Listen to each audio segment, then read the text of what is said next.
Hello दोस्तों, आज की इस वीडियो में जो हमारा क्वेश्चन है धर्म सुधार आंदोलन के कारणों पर विस्तार से चर्चा कीजिए।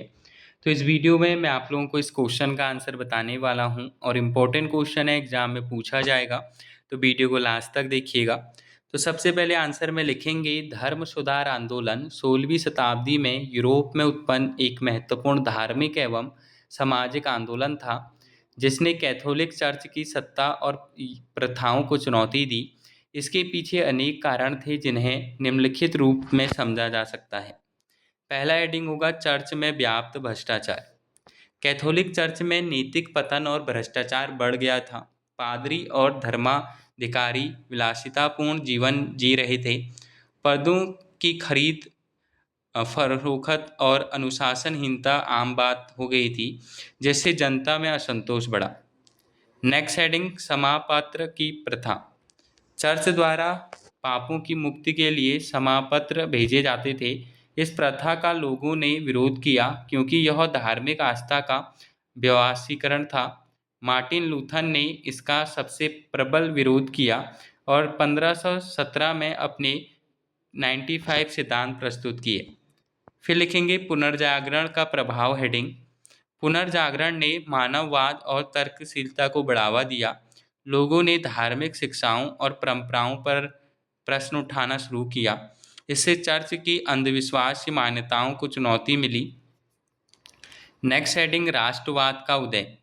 यूरोप में राष्ट्रवाद की भावना विकसित हो रही थी। विभिन्न देशों के शासक पोप के नियंत्रण से मुक्त होना चाहते थे। वे अपने अपने देशों में स्वतंत्र चर्च स्थापित करना चाहते थे। फिर लिखेंगे आर्थिक कारण हेडिंग। चर्च के पास विशाल संपत्ति और कर वसूली का अधिकार था। आम जनता और शासक वर्ग दोनों ही इस आर्थिक शोषण से असंतुष्ट थे। इसलिए उन्होंने चर्च की शक्ति को सीमित करने का समर्थन किया। फिर लिखेंगे मुद्रण कला का विकास। मुद्रण कला का विकास जोहान्स गुटनेबर्ग द्वारा मुद्रण कला के आविष्कार ने से विचारों का तेजी से प्रसार हुआ। बाइबल और अन्य धार्मिक ग्रंथ आम जनता तक पहुँचे, जिससे लोगों में जागरूकता बढ़ी। फिर लिखेंगे हेडिंग धार्मिक सुधारकों का योगदान। मार्टिन लूथर के अलावा जॉन कैल्विन और होलिर्थ जीवंजी जैसे सुधारकों ने भी चर्च की आलोचना की और नए धार्मिक सिद्धांत प्रस्तुत किए। फिर लिखेंगे निष्कर्ष। इस प्रकार धर्म सुधार आंदोलन कई सामाजिक, आर्थिक, राजनीतिक और धार्मिक कारणों का परिणाम था।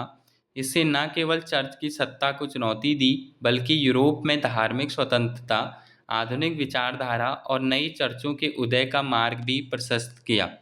तो ये था हमारा इस क्वेश्चन का आंसर। मिलते हैं न्यू वीडियो में, तब तक के लिए बाय बाय।